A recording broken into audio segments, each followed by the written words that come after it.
أعوذ بالله من الشيطان الرجيم بسم الله الرحمن الرحيم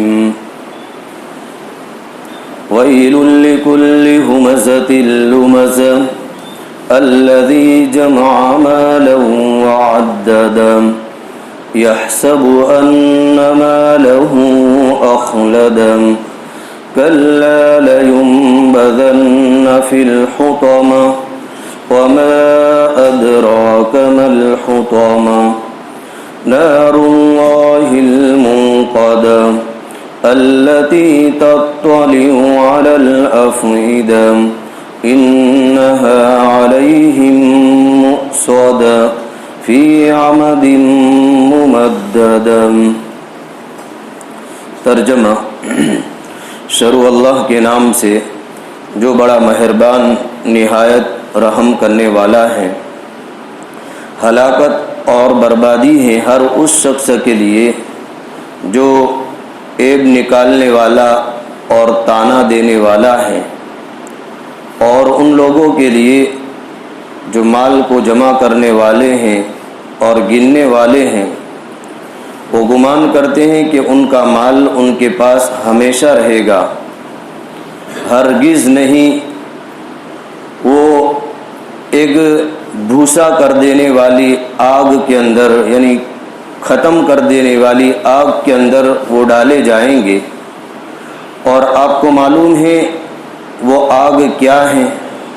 وہ اللہ کی سلگائی ہوئی آگ ہے جو دلوں تک چڑھ جائے گی. التی تطلع علی الافئدہ، جو دلوں تک چڑھ جائے گی اور ان کے اوپر لمبے لمبے ستون میں بند کر دیا جائے گا. ان آگ کے اندر لمبے لمبے ستون میں بند کر دیا جائے گا. یہ سورۃ الحمزہ ہے، مکی سورت ہے، اور یہ سورت علم ترہ سے پہلے ہے. گزشتہ دنوں میں آپ حضرات کے سامنے الحمد شریف کی تفسیر اور علم ترہ سے لے کر کے ناس تک کی تفسیر مکمل ہوئی. ابھی 1-2 ہفتے باقی ہیں، تو مناسب یہ سمجھتا ہوں کہ علم ترہ سے اوپر کی جو صورتیں ہیں، سورۃ الحمزہ، پھر اس کے بعد والعصر ہیں، اس کے بعد الہاکم التکاثر ہیں، وہ صورتیں لیتے جائے جہاں تک بھی ہو. انشاءاللہ یہ سلسلہ شروع رہے. تو آج میں نے جو آپ حضرات کے سامنے سورت پڑھی وہ سورۃ الحمزہ ہے، اور یہ حمزہ کے معنی ہوتا ہے طعنہ دینا، عیب نکالنا. اس سورت کے اندر 3 بڑے گناہ کو بیان کیا گیا ہے. 3 بڑے گناہ کو بیان کیا گیا ہے. ایک تو یہ کہ جو عیب نکالنے والے لوگ ہیں، اور دوسرا لوگوں کو طعنہ دینے والے، اور تیسرا جو اللہ اور بندے کا حق ہے ادا نہیں کرتے ہیں اور مال کو جمع کرتے ہیں. یہ 3 گناہ کو بیان کیا گیا ہے اور فرمایا گیا ہے کہ بڑی خرابی ہے اور ہلاکت ہے ان لوگوں کے لیے. اب سب سے پہلی بات عیب نکالنا، جیسے غیبت کرنا ہے، لوگوں کی غیبت کرنا، لوگوں کو طعنہ دینا. یہ کبیرہ گناہ ہے، بڑے گناہ ہیں کہ ایک آدمی کی پیٹھ پیچھے برائی کرنا، اور اگرچہ اس آدمی میں وہ چیز موجود بھی ہو، وہ گناہ اس میں، وہ برائی موجود بھی ہو، پھر بھی ہمیں حق نہیں بنتا ہے کہ پیٹھ پیچھے اس کی برائی کرے کہ یہ ایسا ہے، یہ ویسا ہے، اس میں یہ خرابی ہے. اور غیبت کے بارے میں اللہ نے قرآن کریم میں بیان فرمایا کہ مردار بھائی کے گوشت کے کھانے کے برابر گناہ ہے. کہ قرآن میں اللہ نے فرمایا اَيُحِبُّ أَحَدُكُمْ أَن يَأْكُلَ لَحْمَ أَخِيهِ مَيْتًا فَكَرِهْتُمُوهُ، کیا تم پسند کرو گے اپنے مردار بھائی کے گوشت کھانے کو؟ ہرگز ہم پسند نہیں کریں گے. وَلَا يَغْتَبْ بَعْضُكُمْ بَعْضًا، کہ تم ایک دوسرے کی غیبت نہ کرو. وَلَا يَغْتَبْ بَعْضُكُمْ بَعْضًا، اور غیبت یہ زنا سے بھی زیادہ سخت گناہ ہے. حدیث میں آتا ہے الغیبت اشد من الزنا، کہ غیبت پیٹھ پیچھے لوگوں کی برائی کرنا یہ زنا سے بھی زیادہ سخت ہے، اور روزے کی حالت میں غیبت کرنا اور بھی زیادہ سخت گناہ ہے۔ جیسے فضائل اعمال میں آتا ہے کہ 2 عورتوں نے روزہ رکھا لیکن اس شدت سے بھوک لگی کہ وہ مرنے کے قریب ہو گئی۔ جب اللہ کے نبی کو خبر پڑی، پتہ چلا، تو بلایا گیا اور ان 2 عورتوں سے کہا گیا کہ تم کے کرو، الٹی کرو۔ جب انہوں نے کے اور الٹی کی تو اس میں سے تازہ گوشت کے ٹکڑے نکلے۔ کیا معلوم ہوا کہ ان 2 عورتوں نے روزہ تو رکھا لیکن لوگوں کی غیبت کی، کہ جس کی وجہ سے یہ ان کا انجام ہوا۔ اللہ ہم سب کی حفاظت فرمائے۔ اور بزرگ دوستو، غیبت کرنے کی وجہ سے اور طعنہ دینے کی وجہ سے آدمی اپنے اعمال کو اکارت کرتا ہے، ضائع کرتا ہے، برباد کرتا ہے۔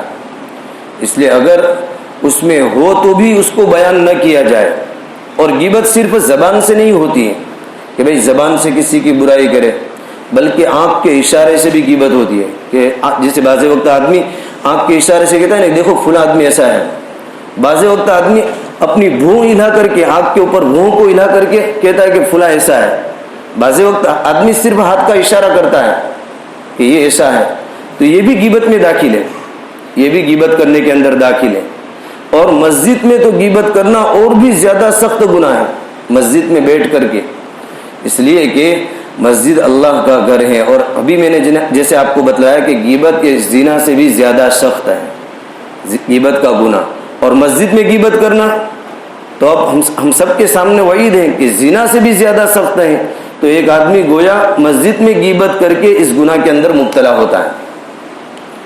ایک تابعی ہے حضرت ربیعی رحمۃ اللہ علیہ، حضرت ربیعی رحمۃ اللہ علیہ ایک مرتبہ ایک مجلس میں گئے، مجلس لگی ہوئی تھی، لوگ باتیں کر رہے تھے، آہستہ آہستہ اس مجلس میں غیبت شروع ہو گئی۔ تو وہ حضرت ربیعی رحمۃ اللہ علیہ وہاں سے کھڑے ہو کر کے چلے گئے۔ جیسے غیبت کرنا برا ہے، ایسے غیبت کی مجلسوں میں بیٹھ کر کے غیبت کا سننا بھی برا ہے، غیبت کا سننا بھی برا ہے۔ تو وہ بزرگ کھڑے ہو کر کے چلے گئے، ان سے برداشت نہیں ہوا۔ پھر دوسری مرتبہ اس مجلس میں گئے کہ شاید یہ لوگ غیبت کرنا بند ہو گئے ہو۔ جب وہاں پر پہنچے تو غیبت تو بند تھی، پھر تھوڑی دیر میں باتوں باتوں میں غیبت شروع ہو گئی، ایک دوسرے کی برائیاں شروع ہو گئی۔ تو وہ بزرگ تھوڑی دیر کے لیے بیٹھ گئے کہ چلو ابھی بند ہو جائے گی، ابھی تھوڑی دیر میں یہ چیزیں بند ہو جائے گی۔ لیکن معاملہ بڑھتا گیا اور یہ بزرگ بھی اس میں شریک ہو گئے، اس غیبت کی مجلس کے اندر شریک ہو گئے اور غیبت سننے کے اندر مشغول ہو گئے۔ ایک دن وہ رات کو سو رہے تھے، خواب میں دیکھا کہ ایک کالا قسم کا آدمی ہے، ایک تھال لے کر کے آیا ہوا ہے اور اس میں خنزیر کا گوشت ہے، اور وہ مجھے یوں کہہ رہا ہے کہ تم کھاؤ۔ میں نہیں کھا رہا ہوں، وہ مجھے زبردستی کھلا رہا ہے کہ تم کھاؤ، یہاں تک کہ زبردستی مجھے تھوڑا کھلایا گیا۔ تو جس وقت میں صبح کو اٹھا اور میں کھانا کھانے کے لیے جب بیٹھا تو مجھے وہ خواب یاد آ گیا۔ تو خواب یاد آنے کے اوپر مجھے رات کو جو گوشت کھایا تھا اس کی بدبو صبح کے وقت کھانے کے اندر بھی آ رہی تھی، اور وہ اس کا ذائقہ مجھے لگاتار 30 دن تک رہا، 30 دن تک۔ تو اتنا سنگین گناہ غیبت کا ہے۔ ایسے ہی طعنہ دینا کہ تو ایسا ہے، غیبت پیٹھ پیچھے ہوتی ہے اور طعنہ سامنے ہوتا ہے، سامنے، کہ ایک دوسرے کو رسوا کرنا، ذلیل کرنا، تجھے کچھ خبر ہی نہیں پڑتی ہے، تو ایسا ہے ویسا ہے، اور اس کو چھوٹا سمجھنا، اس کو کمتر سمجھنا یا اس کی مذاق کرنا، یہ بھی شریعت میں منع ہے۔ قرآن میں اللہ نے فرمایا کہ ایک دوسرے کو طعنہ مت دو، ایک دوسرے کی مذاق نہ کرو۔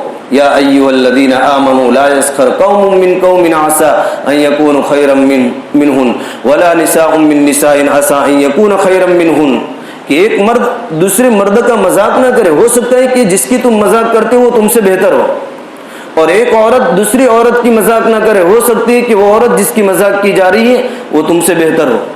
ولا تلمزوا انفسکم، اور تم برے القاف کے ذریعے سے مت پکارو۔ جیسے کہتے ہیں نا کہ بھئی کسی کا نام بگاڑ دیتے ہیں تو پھر زندگی بھر اسی نام سے اس کو پکارتے ہیں، اسی نام سے، کہ بھئی تو اور اس کی پہچان بھی اسی نام سے ہو جاتی ہے.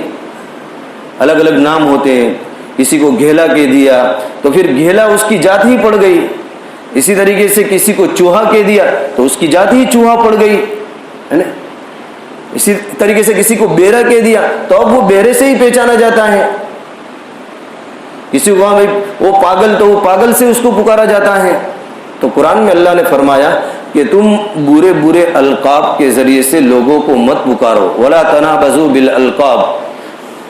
اور اسی طریقے سے اللہ تبارک و تعالیٰ نے فرمایا کہ ایک دوسرے کی غیبت بھی نہ کرو. تو ویل لکل ہمزۃ لمزہ, کہ ہلاکت ہے جو عیب نکالنے والے ہیں اور جو تانا دینے والے ہیں, بربادی ہے ان کے لیے.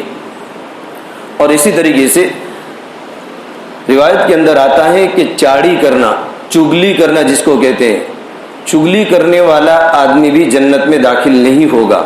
لا يدخل الجنت قطات, اس طریقے سے عربی لفظ ہیں. اور اسی طریقے سے حضرت عائشہ رضی اللہ تعالی عنہ فرماتی ہیں کہ ایک مرتبہ میں نے حضرت صفیہ رضی اللہ تعالی عنہ کے بارے میں یوں کہا کہ وہ بہت چھوٹی سی ہیں.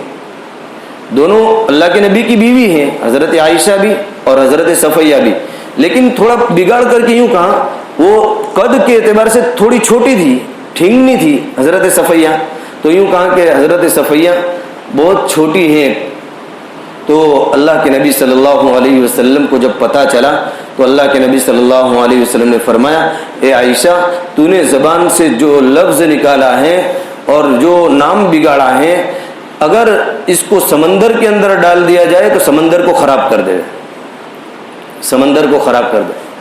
اس لیے بزرگوں, ہم ایک دوسرے کی چگلی, ایک دوسرے کی غیبت, ایک دوسرے کو برے القاب سے پکارنا اور اسی طریقے سے ایک دوسرے کو تانا دینا, اس کو معمولی نہ سمجھے, معمولی نہ سمجھے, بہت بڑا بڑا یہ گناہ ہے. اور آگے فرمایا کہ ہلاکت ہے, بربادی ہے ان لوگوں کے لیے جو مالوں کو جمع کرتے رہتے ہیں اور گنتے رہتے ہیں. تو اس کا مطلب تو یہ ہوا کہ مال جمع کرنا منع ہے, حالانکہ ایسا نہیں ہے. مال کمانا یہ منع نہیں ہے, حلال روزی کما سکتے ہیں, مال کو ہم اپنے پاس میں رکھ سکتے ہیں, لیکن یہ ان لوگوں کے لیے ہیں جو حقوق واجبہ ہیں ان کو ادا کرنے میں کوتاہی کرتے ہیں. اللہ کا حق جیسے زکوٰۃ ہے ایسے ہی بندے کا حق ہے, اس میں کوتاہی کرتے ہیں, اس میں کوتاہی کرتے ہیں تو پھر یہ وعید کے اندر داخل ہوتے ہیں. اور مال بزرگ دوستو ہمیشہ آدمی کے ساتھ میں رہنے والی چیز نہیں ہے, ہمیشہ ساتھ میں رہنے والی چیز نہیں ہے. اگر آدمی اس کو گنتا رہے اور یوں سمجھے کہ یہ مال میرے پاس میں ہمیشہ رہے گا, تو قرآن نے یہ بھی فرما دیا کلا, کہ یہ ہمیشہ رہنے والا نہیں ہے. لَيُنْبَذَنَّ فِي الْحُطَمَةِ, اگر حق ادا نہیں کیا اور اللہ کی نافرمانی میں مال لگایا, گناہوں کے اندر مال لگایا, اور پھر اس مال کی بنیاد کے اوپر نمازوں میں سستی ہوئی, دین کے کاموں میں غفلت ہوئی, اللہ کو راضی کرنے کے اندر سستی ہوئی.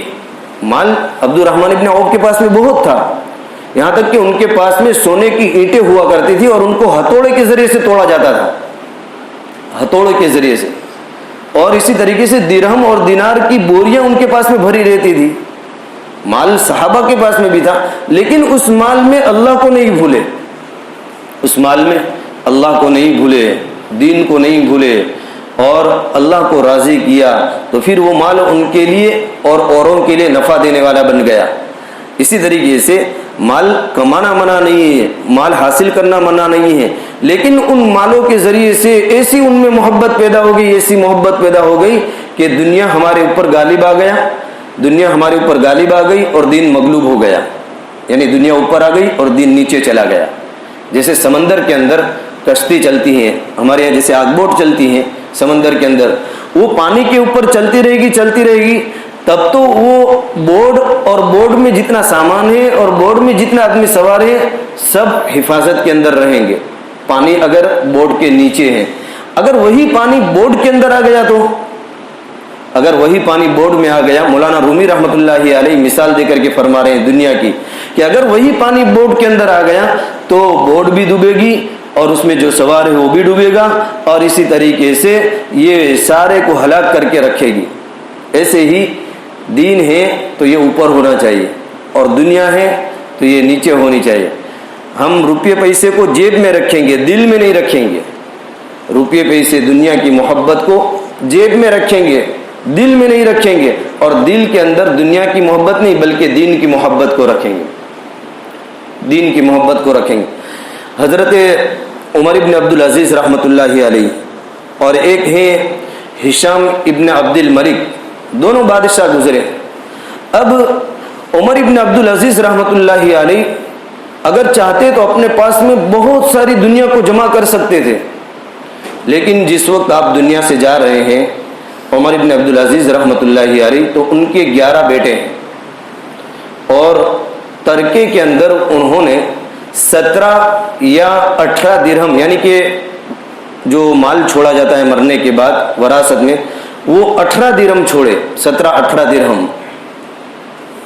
اور ایک ہے ہشام ابن عبد الملک کہ جب ان کے بھی 11 بیٹے, جب ان کا انتقال ہوا تو انہوں نے 1,10,00,000 درہم چھوڑے. چاندی کے سکے کو اس زمانے میں درہم بولا جاتا تھا, تو 1,10,00,000 درہم چھوڑے. اب عمر ابن عبدالعزیز رحمۃ اللہ علیہ جب ان کا انتقال ہوا تو اس میں سے 5-6 درہم تو ان کے کفن دفن کے اندر چلے گئے, قبر وغیرہ کے انتظام میں کفن دفن کے اندر, جنازے کے اندر چلے گئے. اب رہے 11 درہم. عمر ابن عبدالعزیز کے کتنے ترکے میں درہم رہے؟ 11, اور ان کے بیٹے کتنے؟ 11. اب ہر ایک بیٹے کے حصے میں 1-1 درہم آیا, ایک حصے کے اندر 1-1 درہم آیا. تو عمر ابن عبدالعزیز رحمۃ اللہ علیہ کے دوست اور ملنے والے نے, تعلق والے نے کہا کہ حضرت آپ نے آپ کی اولاد پر بہت بڑا ظلم کیا. تو پوچھا, آپ ٹیک لگائے ہوئے تھے, غصے میں کھڑے ہو گئے, کیا میں نے ظلم کیا میری اولاد کے اوپر؟ تو کہ اگر آپ چاہتے تو آپ کی اولاد کے لیے بہت سارا سونا چاندی مال سب چھوڑ سکتے تھے, لیکن آپ نے تو صرف اتنا ہی چھوڑا. عمر ابن عبدالعزیز رحمۃ اللہ علیہ نے فرمایا کہ دیکھو میں نے اپنی اولاد کو نیک بنا کر کے چھوڑا ہے, اور اللہ نے فرمایا ہے وَهُوَ يَتَوَلَّى الصَّالِحِينَ کہ وہ نیکوں کا دوست ہے. اللہ یہ نیکوں کا دوست ہے. اگر میری اولاد نیک ہے تو مجھے کوئی پرواہ نہیں کہ اس کا دوست اور اس کا مددگار اللہ ہے, اس کا مالک اللہ ہے. اور اگر میری اولاد نیک نہیں ہے تو پھر میرے لیے مال کو چھوڑ کر کے بوجھ رکھنا یہ میرے لیے گوارا نہیں ہے, یہ میرے لیے گوارا, میرے لیے مناسب نہیں ہے. اب بزرگوں دیکھیے, نیک اولاد چھوڑی جاتی ہے تو اس کا کتنا اثر ہوتا ہے, اور جب بد اولاد اور جب غلط مال کو چھوڑا جاتا ہے تو اس کے اثرات کتنے ہوتے ہیں. اب عبد الملک, ہشام ابن عبد الملک بادشاہ, ان کے بھی 11 بیٹے, انہوں نے 1,10,00,000 درہم چھوڑے. ہر ایک بیٹے کے حصے میں 10-10 لاکھ درہم آئے, کیونکہ ان کے بھی 11 بیٹے تھے, 10-10 لاکھ درہم آئے.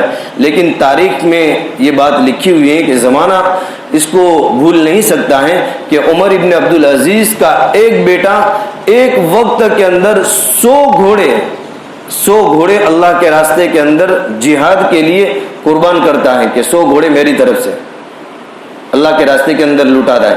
اور عبد الملک, ہشام ابن عبد الملک کے اولاد کا یہ حال ہوا کہ ان کے بیٹے 10-10 لاکھ درہم چھوڑنے کے باوجود بھی مسجد کی سیڑھیوں کے اوپر بھیک مانگتی تھی, اور اسی طریقے سے لوگوں کے پاس میں ہاتھ پھیلاتے تھے, لوگوں کے پاس میں. تو بزرگوں دوستو, مال کو صرف جمع کرنا مقصود نہ ہو, بلکہ اس مال سے ہم اللہ کے راستے میں لٹائے, اللہ کے راستے کے اندر خرچ کرے, ورنہ پھر یہ شعلے والی آگ کے اندر ہم کو پہنچائے گی. یہ غیبت کرنا, تانا دینا, اور تیسرا گناہ مال کو ناحق جمع کرنا, یہ شعلے والی آگ کے اندر ہمیں پہنچائے گا. اور یہ آگ ایسی ہوگی کہ جو دلوں تک پہنچ جائے گی. اور آگے اللہ تبارک و تعالیٰ فرماتے ہیں کہ وہ آگ ایسی ہوگی کہ وہ ستونوں کے اندر آدمی کو بند کر دیا جائے گا, بڑے بڑے آگ کے ستونوں کے اندر اس کو بند کر دیا جائے گا کہ اس سے نکلنے کا کوئی راستہ ہی نہیں ہوگا. جیسے کہ ایک پیٹی ہو پیٹی میں پیک کر کے اس کے اندر آگ لگا دی، جیسے کوئی راستہ ہی نکلنے کا نہیں ہے، ایسے ستونوں کے اندر اس کو بند کر کے ڈال دیا جائے گا، اور وہ آگ اس کے اندر بھڑک رہی ہوگی، اور وہ آگ ایسی ہوگی کہ دنیا کی آگ تو اگر اس کے اندر آدمی جل جاتا ہے، آدمی کی چمڑی جل جاتی ہے، دل تک پہنچ جاتی ہے، تو وہ آدمی مر جاتا ہے، لیکن وہ آگ جہنم کی آگ ایسی ہوگی کہ آدمی جل جائے گا پھر بھی مرے گا نہیں، نہ مرے گا نہ زندہ رہے گا، دونوں کے بیچ کے اندر۔ اور اگر چمڑی جل گئی تو پھر دوسری چمڑی بدلائی جائے گی، اگر چمڑی ہماری جل گئی تو دوسری چمڑی بدلائی جائے گی، پھر نئے سرے سے عذاب ہوگا۔ کلما نضجت جلودہم، قرآن کہتا ہے کلما نضجت جلودہم بدلناہم، کہ جب چمڑی جل جائے گی تو دوسری چمڑی کو بدلا جائے گا تاکہ اور زیادہ عذاب چکھے، لیذوقوا العذاب، تاکہ اور زیادہ عذاب کو چکھے۔ اور جہنم کی آگ ایسی آگ ہے، حضرت ابو ہریرہ رضی اللہ تعالیٰ عنہ فرماتے ہیں اللہ کے نبی صلی اللہ علیہ وسلم نے فرمایا کہ اللہ تبارک و تعالیٰ نے 1000 سال تک اس کو جلایا تو وہ آگ سرخ ہو گئی، لال ہو گئی، پھر دوسرے 1000 سال تک جلایا تو وہ جہنم کی آگ سفید ہو گئی، پھر تیسرے 1000 سال تک جلایا تو وہ جہنم کی آگ سیاہ ہو گئی، کالی ہو گئی۔ 3000 سال تک اس آگ کو جلایا گیا ہے، اس آگ کے اندر ڈالا جائے گا کہ آدمی اس کے اندر تڑپتا رہے گا، اللہ ہم سب کی حفاظت فرمائے۔ تو قرآن میں اللہ تبارک و تعالیٰ اس طریقے سے فرماتے ہیں کہ ہلاکت اور بربادی ہے تانا دینے والوں کے لیے اور غیبت کرنے والوں کے لیے، جو مالوں کو جمع کر کے رکھتے ہیں اور گنتے رہتے ہیں۔ یحسب ان مالہ اخلدہ، وہ یہ سمجھتے ہیں کہ ان کا مال ہمیشہ ان کے پاس میں رہے گا، کلا ہرگز نہیں، وہ ایک شعلے والی آگ میں، وہ ایک بھوسا کر دینے والی، ختم کر دینے والی آگ میں ڈالا جائے گا۔ آپ جانتے ہو وما ادراک ما الحطمہ، وہ بھوسا کر دینے والی آگ کیا ہے؟ نار اللہ الموقدہ، یہ اللہ کی سلگائی ہوئی آگ ہے، التی تطلع علی الافئدہ، جو دلوں تک پہنچ جائے گی، انہا علیہم مؤصدہ، اور ان کے اوپر بند کر دی جائے گی، فی عمد ممددہ، لمبے لمبے ستونوں میں۔ تو بزرگو دوستو، اس صورت سے ہمیں یہ تعلیم ملتی ہے کہ ہم مال کو اللہ کے راستے میں خوب لگائیں، غریبوں میں، مسکینوں میں، یتیموں میں، دینی کاموں میں، اور اسی طریقے سے دین کی اشاعت میں، دین کو پھیلانے کے اندر، کہ جو علم حاصل کرنے والے ہیں، علم کو پھیلانے والے ہیں، جو امت کے امام ہیں، پیشوا ہیں، کہ جس سے لوگوں کو دینی اعتبار سے فائدہ ہو رہا ہو۔ زکوٰۃ تو ہم نکالتے ہی ہیں، وہ تو نکالنا ہی ہے۔ اگر اللہ نے ہمیں مال دیا ہے اور اللہ نے ہمیں فراخی دی ہے تو ہم للہ مال بھی نکالتے رہے، مرحوم کے ایصال ثواب کے لیے۔ اور ایسے لوگ بھی ہیں جو بیچارے، ہمارے شہر میں بھی آپ کو ایسے ملیں گے، ایسے لوگ بھی ہیں کہ جو زکوٰۃ نہیں لیتے ہیں، حالانکہ وہ زکوٰۃ کے مستحق ہیں، زکوٰۃ کے مستحق ہیں، لیکن زکوٰۃ سے اپنے آپ کو بچاتے ہیں۔ تو پھر ایسے آدمی نہ کسی کو کہہ بھی سکتے ہیں اور نہ سہ بھی سکتے ہیں، تو ہم اس کو بند مٹھی کے اندر اس طریقے سے دے دیں کہ اس کی رسوائی بھی نہ ہو اور ہمارے مرحوم کو بھی ثواب ہو جائے اور ان کا کام بھی ہو جائے۔ جیسے ابھی میں آپ کو بتلاؤں، بہت سارے ہمارے علاقے کے اندر، اطراف کے اندر، دیہاتوں کے اندر مکاتب چلتے ہیں، مدارس چلتے ہیں، کسی کی 3 مہینے کی تنخواہ مدرسے کی رکی ہوئی ہوتی ہے، کسی کی 5 مہینے کی، تو کسی کا گھر صرف اسی تنخواہ کے اوپر چلتا ہے، کسی کا، بہت سارے لوگ ہیں علماء تو اللہ نے ان کو خوشحال رکھا ہے، لیکن بہت سارے جو امت کی خدمت کرتے ہیں، اب اس کا گھر کا کام کاج، کاروبار سب اسی کے اوپر چلتا ہے، اور اس کی اس ذمہ داری ہونے کی وجہ سے وہ دوسرے دنیا کے کاروبار بھی نہیں کر سکتے ہیں، کہ اس کی مدرسے کی امامت کی ذمہ داری ہے۔ دیہاتوں کے اندر ایسے بہت سارے علاقے ہیں کہ وہ کسی کو کہہ بھی نہیں سکتے ہیں، تو ایسے لوگوں کو اگر وہ زکوٰۃ کے مستحق ہیں تو ان کو زکوٰۃ میں اس کو مقدم رکھا جائے، آگے رکھا جائے، اور ایسے لوگوں کو للہ کے ذریعے سے بھی مدد کی جائے تاکہ وہ دین پھیلائے تو اس میں ہمارا بھی حصہ لگ جائے، تاکہ وہ لوگوں کو نیکی کی دعوت دے تو ہم بھی نیکی کے کاموں کے اندر شریک ہو جائے۔ ایسے لوگ بھی ہیں آج بھی کہ جو بیچارہ کسی کو کہہ نہیں سکتے، تو ایسے لوگوں کو زکوٰۃ دینے کے اندر بھی، اور اگر وہ مستحق نہیں ہے اور اس کی حالت خراب ہے، کوئی بیچارے بیماریوں کے اندر، نہ معلوم کوئی قرضوں کے اندر ڈوبا ہوا ہے، کتنے ایسے ہوتے ہیں کہ جن کی کرانے کی دکان کے اوپر قرضہ ہو جانے کی وجہ سے کرانے والا مال دینا بند کر دیتا ہے کہ تم پہلے مال دو پھر ہم تم کو مال دیں گے. تو ایسے لوگوں کو پہلے تلاش کرے، ایسے لوگوں کو، اور اس کو ہم خود ہماری ذمہ داری بنتی دے، یا تو پھر ایسے لوگوں کے ذریعے سے پہنچائے کہ ہماری زکوٰۃ اور اسی طریقے سے ہمارا پیسہ صحیح معنوں میں ان تک پہنچے. تو یہ اللہ کو بہت پسند ہے. اور سخی جو آدمی ہوتا ہے نا، سخی سخاوت کرنے والا، ایک ہوتا ہے کنجوس اور ایک ہوتا ہے سخی. سخی کے بارے میں حدیث میں آتا ہے السخی قریب من الجنہ، سخی آدمی جنت کے قریب ہوتا ہے. اور سخی آدمی قریب من الناس، لوگوں سے بھی قریب ہوتا ہے کیونکہ لوگوں کے دل میں اس کی محبت پیدا ہوتی ہے. وبعید من النار، اور وہ سخی آدمی جہنم سے دور ہوتا ہے. اور کنجوس آدمی ہوتا ہے بخیل، وہ لوگوں سے بھی دور ہوتا ہے، لوگ بھی اس سے دور بھاگتے ہیں کہ یہ چائے بھی نہیں پلائے گا. بخیل آدمی ہوتا ہے کنجوس، تو آدمی بھی اس سے دور بھاگتے ہیں. بخیل بعید من الناس، کہ لوگوں سے بھی دور، اور بعید من الجنہ، جنت سے بھی دور، قریب من النار، اور جہنم سے قریب ہوتا ہے، جہنم سے قریب. ہمارے یہاں پر مفتی ابراہیم صاحب تھے، جیسے میں نے آپ کو پہلے بھی بتلایا تھا کہ مفتی ابراہیم صاحب کے بارے میں ایک کتاب لکھی گئی ہے حیات مفتی ابراہیم. یہ فیض القرآن مدرسے کے ایک استاد نے لکھی ہے. اس میں پوری مولانا کی پوری کارگزاری لکھی گئی ہے. تو مولانا کی کارگزاری جو مفتی ابراہیم صاحب کی لکھی ہے، اس میں ایک بات یہ بھی لکھی ہے کہ مولانا کی حالت بہت فقر و فاقہ والی تھی، لیکن اس کے باوجود بہت زیادہ سخی تھے. گھر میں کچھ ہوتا، غریب آ گیا تو وہ غریب واپس نہیں جاتا تھا، اس کو کچھ نہ کچھ آپ دے کر کے اس کو لوٹاتے تھے. اور مولانا کی حالت تو ایسی تھی، کتاب میں لکھا ہے، مفتی عبداللہ صاحب پٹنی جو ہے ہمارا ابھی اس وقت کے مفتی صاحب ہیں، وہ خود بیان فرماتے ہیں، ان کا بھی نام کتاب میں لکھا ہوا ہے.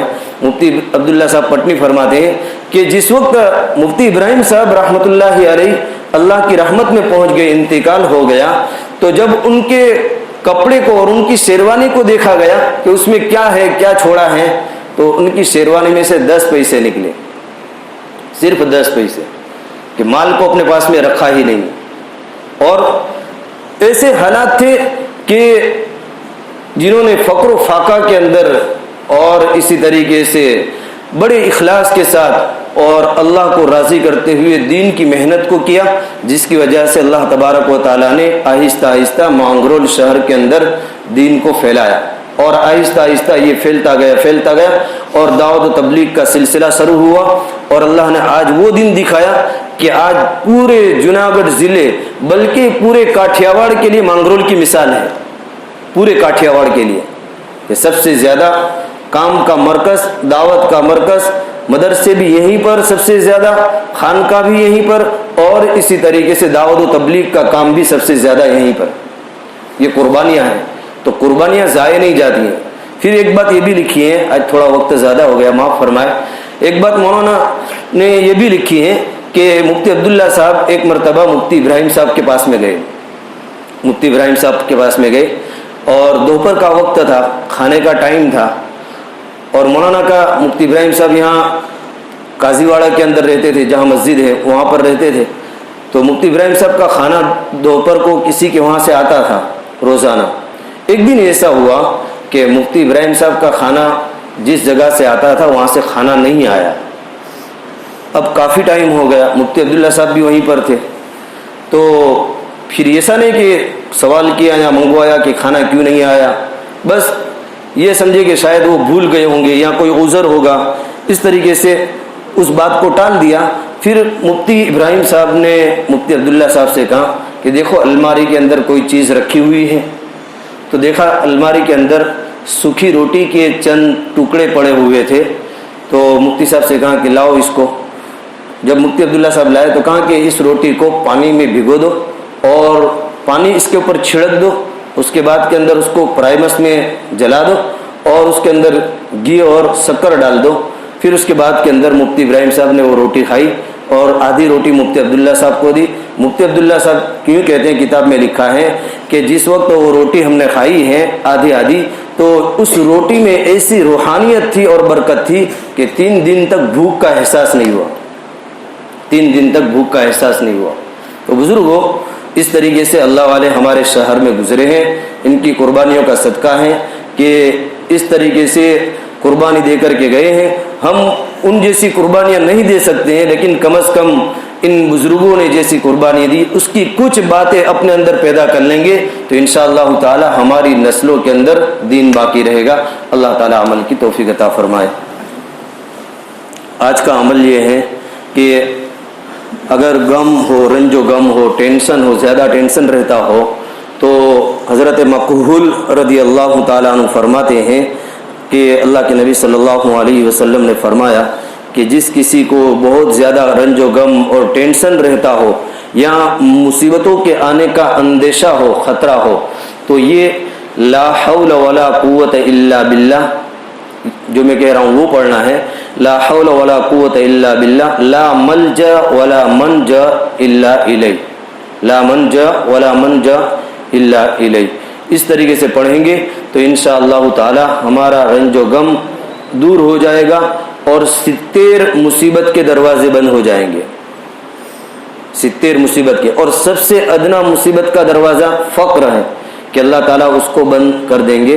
اور زکوٰۃ کے مسئلے میں ایک یہ ہے کہ زکوٰۃ کے اندر اگر ہمارے مال پر سال پورا نہیں ہوا اور ہمارے پاس میں مدرسے والے آ گئے یا غریب یتیم آ گئے زکوٰۃ لینے کے لیے، سال پورا نہیں ہوا تو ایڈوانس کے اندر اگر ہم زکوٰۃ دینا چاہے تو اپنے مال میں سے دے سکتے ہیں، اور جس وقت ہمارا سال پورا ہو جائے اس وقت اس مال کا حساب کر کے مال کو بات کر دیں گے کہ بھائی اتنے مال ہم نوٹ کر لیں کہ اتنا مال ہم نے پہلے نکالا ہے، یا کسی کو مجبوری آ گئی اور ہم نے تو زکوٰۃ نکال دی، اب ایڈوانس میں دینا چاہتے ہیں تو پھر دے سکتے ہیں، لیکن جب آئندہ ہم حساب کریں تو اس مال کو بات کر دیں گے تو یہ ہماری زکوٰۃ ادا ہو جائے گی۔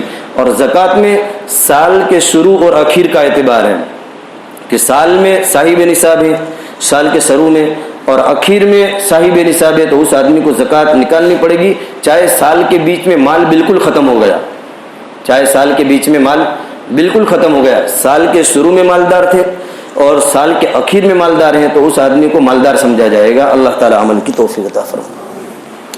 بسم اللہ الرحمن الرحیم، اللہم صلی علی سیدنا محمد وعلی آل سیدنا محمد واصحابہ وبارک وسلم۔ ربنا ظلمنا انفسنا وان لم تغفر لنا وترحمنا لنکونن من الخاسرین۔ یا اللہ ہمارے گناہوں کو معاف فرما، یا اللہ تمام تر صغیرہ کبیرہ گناہوں سے ہماری حفاظت فرما، یا اللہ غیبت سے ہماری حفاظت فرما، چغلی سے ہماری حفاظت فرما، یا اللہ طعنہ دینے سے ہماری حفاظت فرما، برے القاب سے پکارنے سے ہماری حفاظت فرما، یا اللہ برے ناموں سے پکارنے سے ہماری حفاظت فرما، یا اللہ جو تو نے مال دیا ہے اس کو تیری رضا کے ساتھ میں یا اللہ خرچ کرنے کی توفیق عطا فرما، تیری ناراضگی والے کاموں سے یا اللہ ہماری حفاظت فرما، تیری ناراضگی والے کاموں میں مال خرچ کرنے سے ہماری حفاظت فرما، یا اللہ حقوق واجبہ کو ادائیگی کرنے کی توفیق عطا فرما، یا اللہ تیری جہنم کی آگ سے ہم سب کی حفاظت فرما، یا اللہ بڑی خطرناک آگ ہے، یا اللہ ہم دنیا کی معمولی سی آگ کو بھی برداشت نہیں کر سکتے ہیں، تو یا اللہ تیری جہنم کی آگ کو ہم کیسے برداشت کر سکتے ہیں، یا اللہ ہماری بھی حفاظت فرما، ہمارے گھر والوں کی بھی حفاظت فرما، ہمارے مرحومین کی بھی حفاظت فرما، امت مسلمہ کی حفاظت فرما، یا اللہ رمضان المبارک کا خیر و برکت کا اکثر حصہ یا اللہ گزر چکا، غفلتوں کے اندر گزر چکا، یا اللہ صحیح معنوں میں قدر نہیں ہوئی، یا اللہ آئندہ جتنا باقی رہا ہے اس کی کما حق ادا کرنے کی توفیق عطا فرما، یا اللہ رمضان کے سلسلے میں تیرے حبیب صلی اللہ علیہ وسلم نے جن خیر اور برکتوں کو مانگا ہے وہ خیر اور برکتیں ہم بھی مانگ رہے ہیں، یا اللہ جن سروروں سے پناہ چاہیے ہیں ان سروروں سے ہم بھی پناہ چاہتے ہیں، یا اللہ ہم سب کی تمام تر جائز حاجتوں کو پورا فرما، ہم سب کی تمام تر پریشانیوں کو دور فرما، ہماری دعاؤں کو اپنے فضل سے پیارے حبیب صلی اللہ علیہ وسلم کے صدقے تو فعل میں قبول فرما۔ جزا اللہ عنا محمد صلی اللہ علیہ وسلم ما هو اہلہ، سبحان ربک رب العزت عما یصفون وسلام علی المرسلین والحمد للہ رب العالمین۔